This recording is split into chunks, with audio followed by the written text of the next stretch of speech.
Insta stories is the new Big Brother. And I was like, damn, that's so true. I never looked at it from that angle.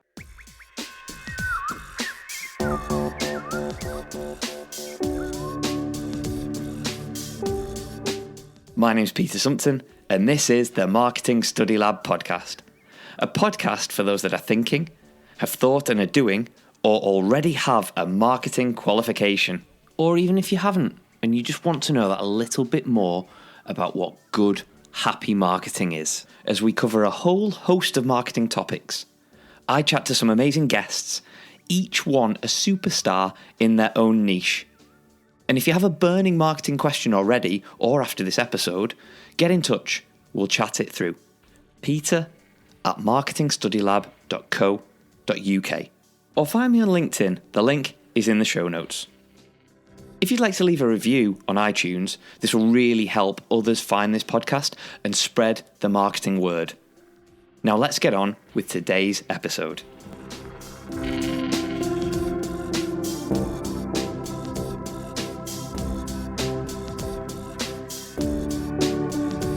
AIDA. Not an old grandmother's name, no. I'm talking about AIDA, Awareness, Interest, Desire, Action. It's a simple tool, but one very much worth remembering, and we'll do that a little later. But first, let's have a chat with Natalia Wiechowski, a personal branding expert, bilingual keynote speaker, LinkedIn trainer, and edutainer. So you know this is going to be quite a fascinating chat. Oh yeah. Natalia is also a Doctor of Philosophy, social scientist, and a certified digital marketing professional with experience in human behaviour and social relationships.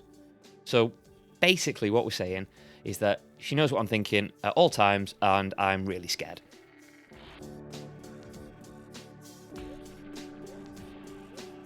On that note, let's just dive right in and ask Natalia, if you were a cleaning product, what would you be? That's a good one.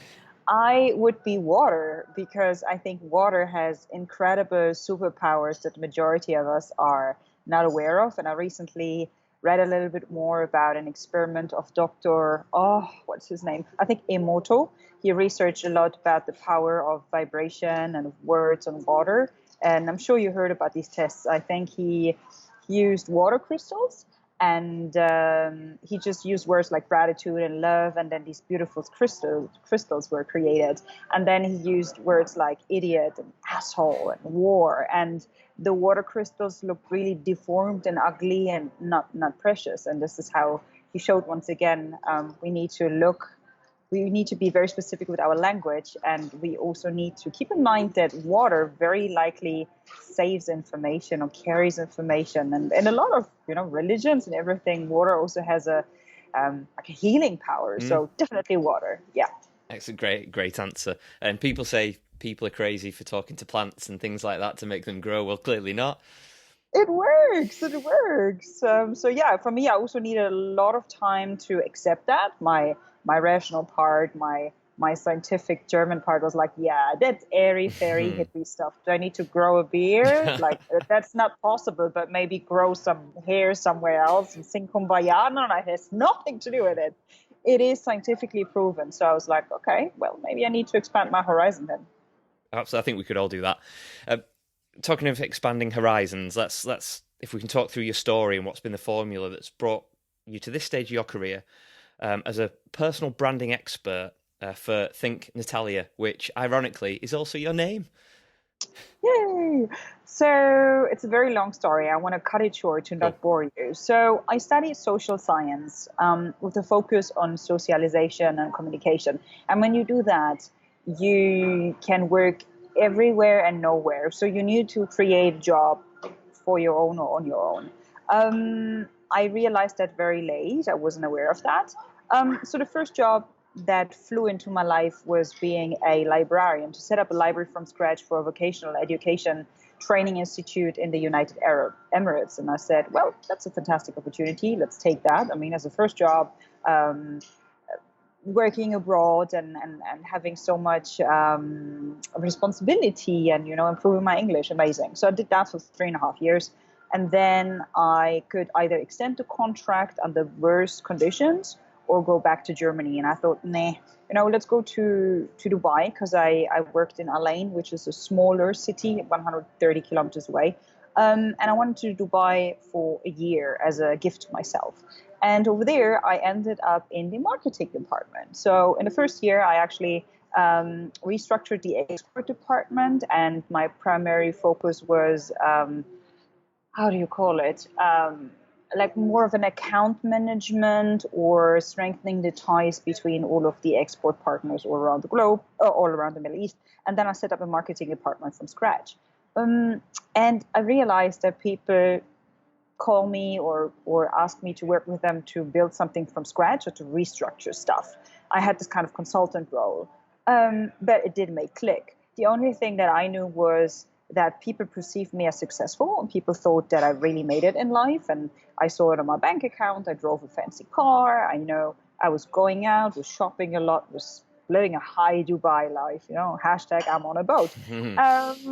But I realized that I'm not happy, and I definitely do not perceive myself successful. And then I realized that I don't know what happiness and success means. And then I realized that maybe there are different definitions of success and happiness. And it just freaked out I was scared. I didn't know what to do, but I was so sick, emotionally, physically, spiritually back then, that there was no other option. And I said, listen, I think I need to quit and do my homework. So I went on a sabbatical, quit my job, and forced myself to change the way I think, speak, act, move, work, eat, socialize, and created a long list of things that I always wanted to do, and literally failed myself up to the dream life that I have right now. And personal branding in the end found me, because I was always fascinated / annoyed by people who didn't have much knowledge, and they weren't pretty smart, but they made a lot of money and lived a great life. And then on the other side, there are brilliant people or beautifully creative people who don't know how to market themselves, and they cannot make enough money to pay their own bills or to look after their family.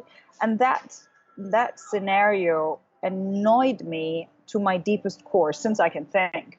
And one of the motivational books quotes, whatever, said, you need to scratch your own itch. You need to create a job around something that you really, really like, that you get upset by.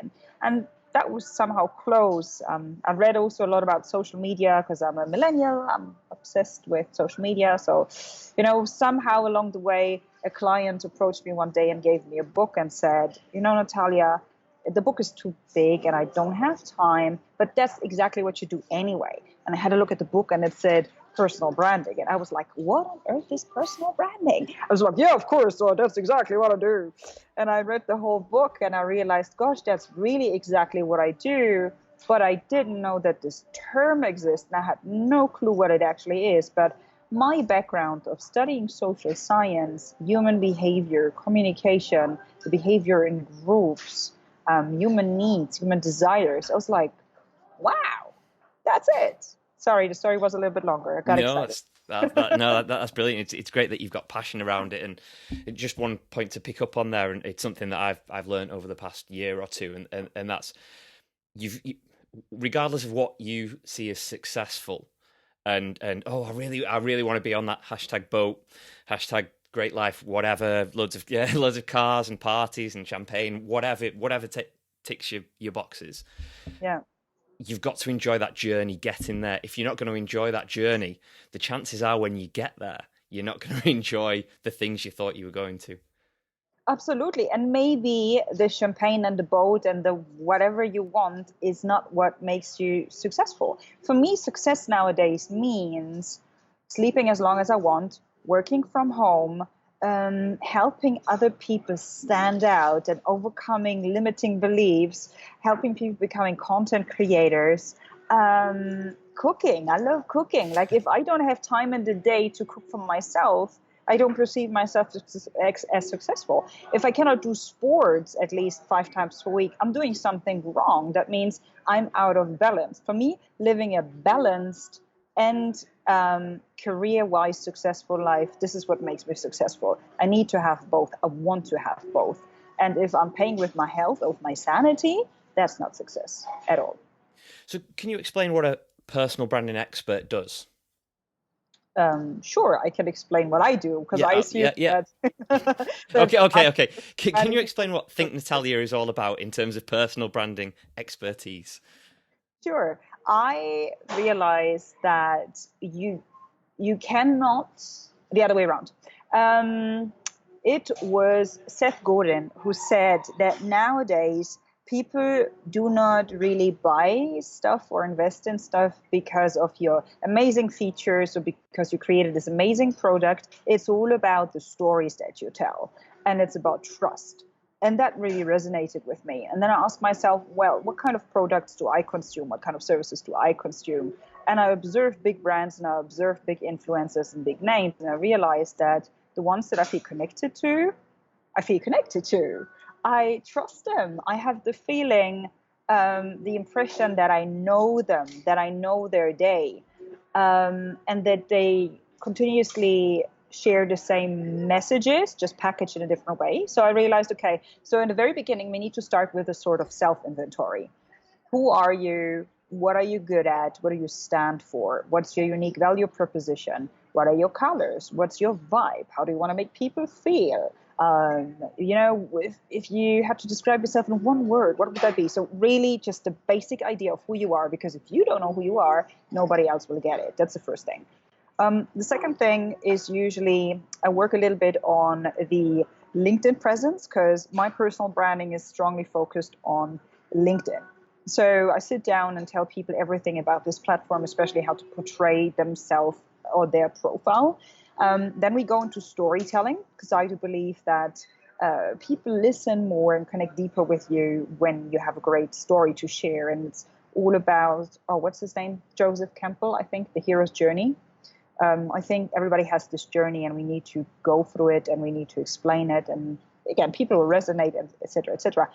Then I help people creating great content. I help them to design their dream network and great collaboration. So you help each other. And in the end, it's all about PR because I'm a big believer in do not only talk, but please walk the talk. So what are the boxes that you need to tick in order to be perceived as a guru, superstar, whatever word you resonate with, whatever you like. But you also need to, have the certifications, have the awards, have that picture with that person, be featured in that magazine, and so on and so forth. So this is the kind of personal branding strategy or personal branding work that I offer to my clients. They love it. They grow a lot through it. And this is exactly what I did for myself, tested for years before I shared it with others. Excellent. Why do you think there's been such an explosion within personal branding in recent years?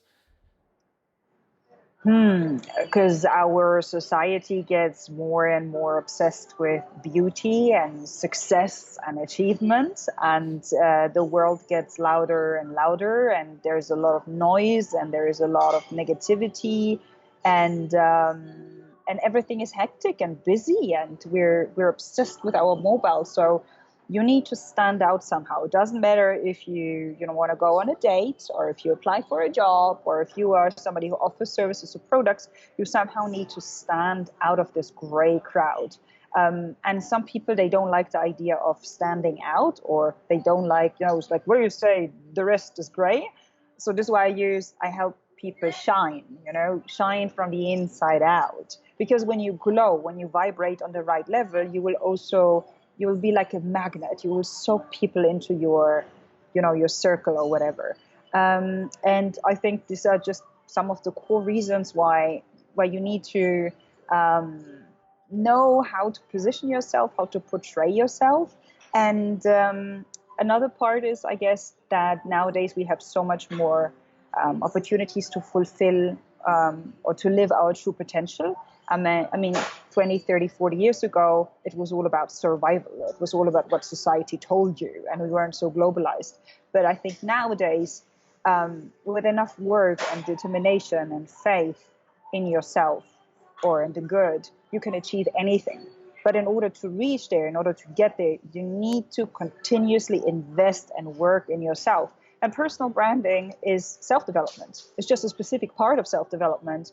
But that's another reason why you need to invest in personal branding and in yourself. I think a lot of people would associate personal branding with social media and clearly online. And you mentioned LinkedIn previously, but it seems that Instagram seems to be the place to go for influencers in certain areas. Why do you think it's that platform that's been the go-to platform? I think Instagram has this everyday vibe. It's very visual. It's about telling stories, and especially with Insta stories nowadays, it also fulfills this voyeuristic need of human beings. I've just had a conversation with Dirk Reuter, who is Europe's #1 sales trainer, and he said that Insta stories is the new Big Brother. And I was like, damn, that's so true. I never looked at it from that angle.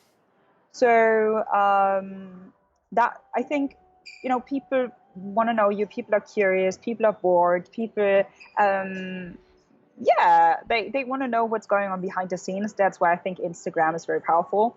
And the platform gives you so many tools. You have the live option, you have the stories option, you have the opportunity to upload pictures and videos, short videos, you have Insta TV, you have direct messages, which are very private, you can advertise. I think it's a brilliant platform, but it is very noisy. It's not as noisy as Twitter. I think reaching momentum on Twitter is almost impossible, but that's just my personal opinion. Although I heard that Gary Vaynerchuk also said something similar a while ago. And again, the vibe or the mood is private, while LinkedIn, for example, is a platform where it's all about business and about networking, about building your personal brand, about learning, and so on and so forth. And the majority of people like to use social media for entertaining purposes, maybe for inspirational purposes, maybe for educational purposes. But I guess these are some of the reasons why people prefer Instagram. While I'm a person, I don't value, let me put that in a nice way, primitive, non-value adding entertainment. Seriously, these are 2 seconds out of my life that I'll never get back. So I personally don't spend much time on social media. And this is why I chose LinkedIn as a platform, because I would like to share my lessons learned. I would share my mistake. I would like to inspire and encourage people, and know that the mindset on LinkedIn is like the likeliness that people listen is higher because they are in that mindset on LinkedIn. While on Instagram, they're more like, oh, I want to see how you live. I want to see your family. I want to see, are you in a relationship?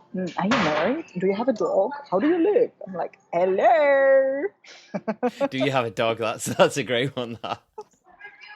So people are curious. Yeah, about weird things as well. Yep. What do you think makes good content? If we stick with LinkedIn, for example, from a personal brand point of view, what would you be looking for to make good content? For me, I really believe in the fact that your core, your basis, and for me, I always say around 55-60% needs to be solving the real world problems of your audience. So if you are a dating coach, just tell people how to be more self-confident in your body language, how to enter a room, and making people turn their heads, how to, like, 5 sentences that will make people go, wow, what to do when you feel that you're blushing, what to do when you're short, what to do when you're a little bit chubby, what to da-da-da-da-da. So listen to your audience and also study a little bit what they comment on and what they're writing about, because through that you do your research. Some people call it stalking. For me, it's really basic research. It's like, you need to understand your audience. So you can either pay somebody a fortune, like an agency, who comes up with a 20, 30, 50-page report about your customer avatar, or you start to listen and observe and ask questions, and people are more than welcome to share their problems on an anonymous basis. And then you just don't mention their names, change the gender, change the country. If you mention it, change the problem a tiny little bit, answer these problems, and people will love you for that. I mean, you're giving away your knowledge and your time free of cost. So foundation, definitely solving problems. And then around it, you can share your failures, your lessons learned, milestones, um, throwback Thursdays, behind the scenes, yeah, things like that, I would say. I think that there's a lot of good out there, but there's also that bad element that people try and fudge the system, or quick fixes, or get rich quick, or look at me how great I am. Is there an easy way to spot these, other than the obvious of people throwing cash on beds, or drinking champagne on boats, or whatever it is? Exactly. Um, I think consistency is the key. So scroll a little bit through the feed and see how often that person posts. That's the first thing. Second thing is see if that person actually engages with the comments. So if he or she doesn't, not interested in building a community. And also a person who just says, "Hey, look at me," but then again doesn't listen. So that doesn't make sense, because then it's just a one-way street, and communication is two ways. So that person either is super arrogant, full of himself, or doesn't understand social media. My personal opinion again. I don't think it's just your opinion there, really. What else? For me, I also want social proof. So when somebody says that, I want a story around it, I want a picture to prove it, or I want a video to prove it. If that person continuously tells things about, "Look at me and I'm so successful and I made it," I'm like, yeah, and how and where and why? Give me examples. But this is, I mean, basic stuff that every speech and every article needs. But still, some people don't do that. But I think we all do mistakes in the beginning. So yeah. We've spoken a lot about personal branding on a one-to-one basis, that individual. From the perspective of somebody working in an organisation, perhaps a smaller company, or even owning that company, is it still about the person, or does the company brand come into it at some point? Very good question. So I think that the company brand and the personal brand need to have similar values. If that's not matching, the individual will not make it, will not survive, and will definitely not thrive in that company. So you don't need to be like absolutely the same. You don't need to marry each other. You don't need to, be best friends forever. But for example, if you're a person who loves self-development, who loves human beings, then the company should give you that feeling that they also support you in personal development and that they care about other people. And another thing that we need to keep in mind is that people are not so much interested in companies. We want to hear stories about other human beings. We want to know the faces behind a company. We want to see the human part of a company. So smart companies actually support the personal brands of their employees. They teach them in that, they give them access to social media, because I would use my employees, and this is what smart companies do, as brand ambassadors. And these brands, they go out and then create the leads and, also represent the brand from a recruiting point of view. Because especially millennials, they're very weird in the way how they, weird in quotation marks, different in a way how we apply for jobs. So we wouldn't go on a company page. We would first go on any social media platform and see who are the faces behind the company. And if I see only, and what I say right now is politically incorrect, but this is what I would think. If I see only super obese, depressed, ugly people in their 80s sitting there in rooms without plants and without window light, I will definitely not apply. This is exaggerated. Of course, right? Yeah, sure. It's all right. We'll take any company names you mention out of this. It's absolutely fine. So it's about creating an image and using your stuff for your own brand, right? So use the personal brands for your brand, implement the personal brands into your storytelling, into your content strategy, and make a win-win situation out of it. I think every big company that doesn't understand that doesn't support their employees and speaking about the company and being proud on them, if they don't give and take, this will not work in the long term. And that's my opinion. If you think about it, you connect with people, and it's so much easier to have a conversation with a person than it is a company. So why wouldn't you have that as your first port of call, particularly on social. It just makes perfect sense. I absolutely believe in that. Some people are maybe afraid that, but if I invest too much in that individual, then he or she might leave because he or she is overqualified or bored. It's all about conversations. Find a way how to keep that person in your company. Ask him or her what he or she wants to do. Give him or her the space to grow. Maybe a side project, maybe a passion project.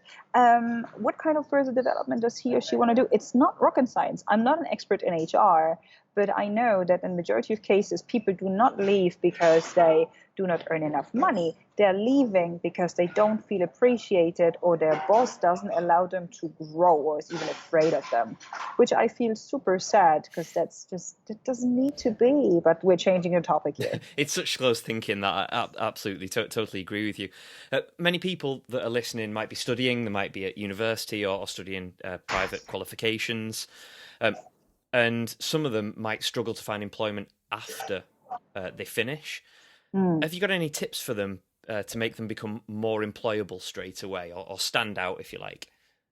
Yeah, that's a good question. I actually wrote my PhD thesis a little bit about the question, how do we get academic millennials faster into the job market without writing CVs?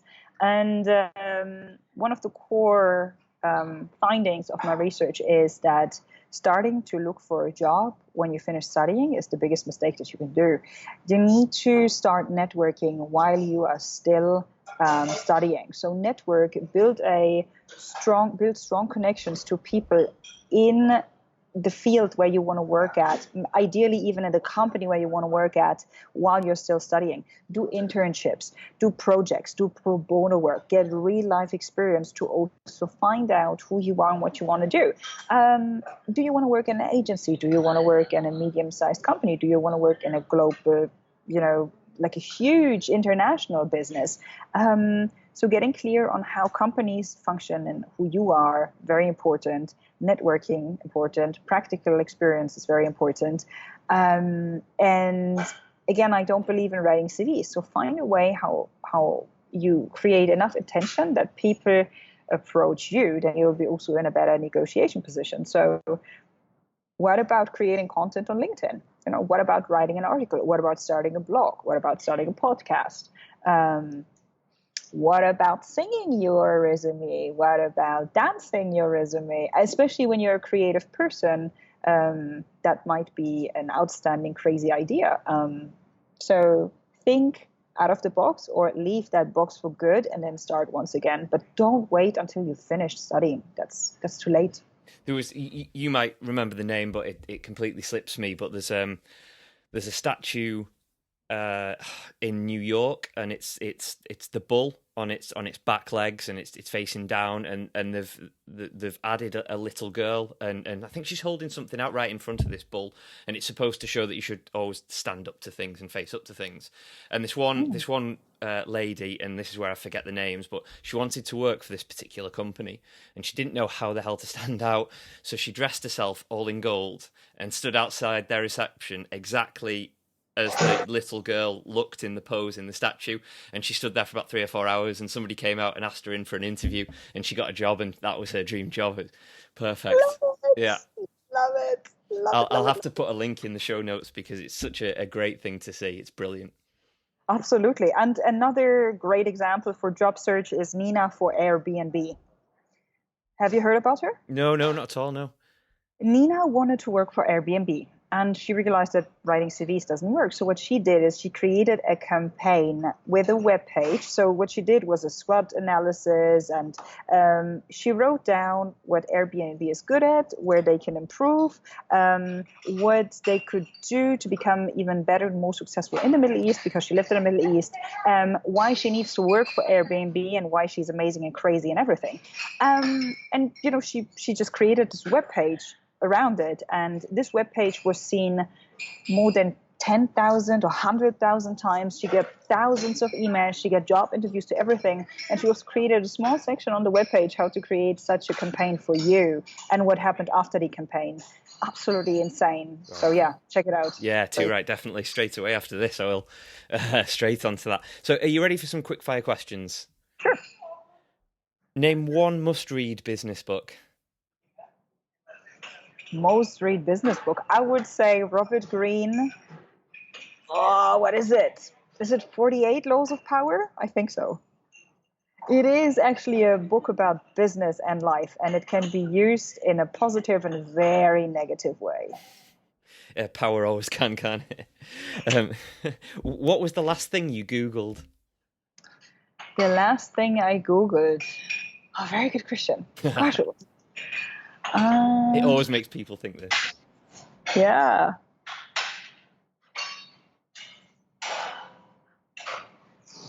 Damn. I don't have an internet connection, right? So at the moment, I'm Oh, like, yeah, good point. What was the last thing you looked up then, or needed to find out?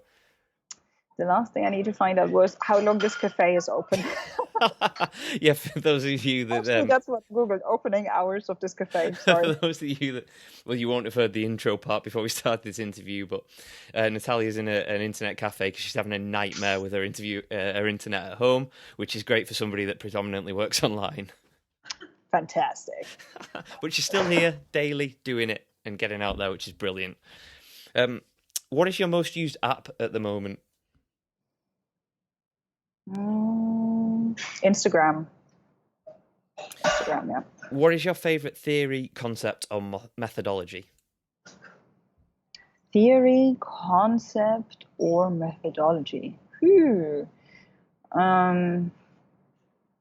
I think that's the first one that comes to my mind is literally the power of words. I really believe that what you think and what you say has a massive impact on your reality and on the opportunities that enter your life. So be very, very careful and specific about what you think and what you say. And you can fix that or enhance that with meditation and with visualization practices. This leads me perfectly onto the next and final quickfire question. Where is your happy place? My happy place. I would say at home on my couch with a really good audiobook. In, I don't know, a chocolate tea, I would say. Yeah. Lovely. Yeah. Sounds fantastic. So, Natalia, if people want to find out more about Think Natalia or get in touch with you and have a chat, where should they go? Either on my webpage, thinknatalia.com. I've also written over 120 articles around personal branding, content strategy, and life in general. So that would be one option. If you're more interested in business hacks and in learning things and personal branding as is, LinkedIn. So you will find me under Dr. Natalia Wiechowski.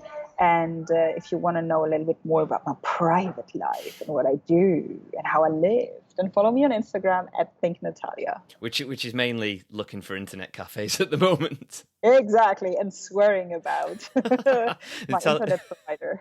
Natalia, it's been fantastic that you could join us today. It's an absolute pleasure. Thank you so much. Oh, thank you, Peter. I really enjoyed that.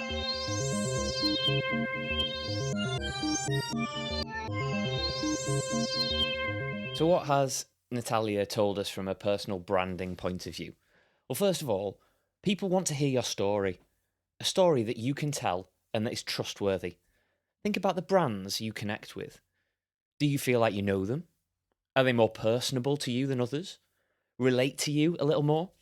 Do they share the same messages in terms of how you lead your life? They probably do. And this is why we feel connected to them and ultimately make those purchases. But be cautious. As Natalia put it, telling stories is the new big brother.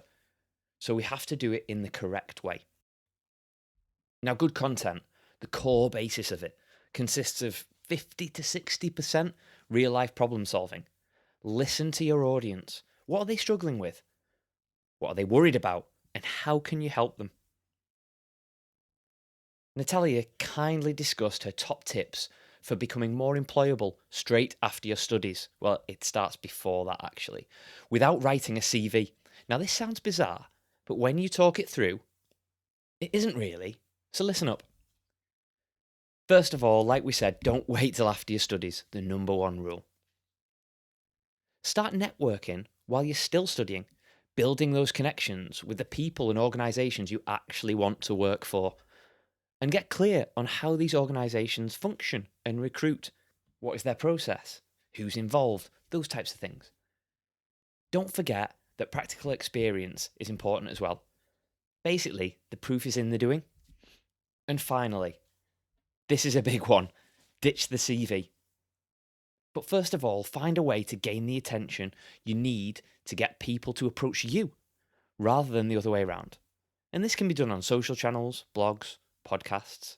How about even singing your resume? Now, I'm not even going to attempt that one, but perhaps you might. If you want some proof that these tips actually work, check out the 2 examples in the show notes, where not using a CV has led to a dream job. And these are the Fearless Girl and Nina's Airbnb story. The good old AIDA model: awareness, interest, desire, action. The traditional model for describing the stages that a consumer will go through from the first interaction of becoming aware of a product or service through to an actual committed purchase. Now, one of the benefits of this model is its simplicity and versatility in terms of its use within communication messages, as it is seen as a stimulus response model, which is what we want from our comms, a response. Since this model was introduced, times have changed. And although still prevalent in many marketing communication plans, it is now seen as too linear in a digital environment. It also ignores post-purchase behaviour, which is a major factor to be considered. If you want to test the AIDA model, and I recommend you do it on your next communications plan or assignment.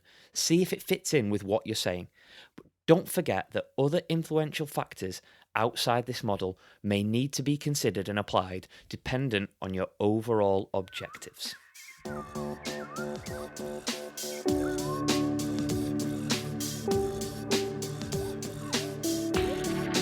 Thank you so much for joining us today on Marketing Study Lab. It really means the world that you're listening to this out there.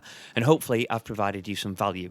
If you're looking to know more about what Marketing Study Lab does and is about, go to marketingstudylab.co.uk or get in touch with me personally, LinkedIn, Facebook, Twitter, or feel free to email me at peter@marketingstudylab.co.uk.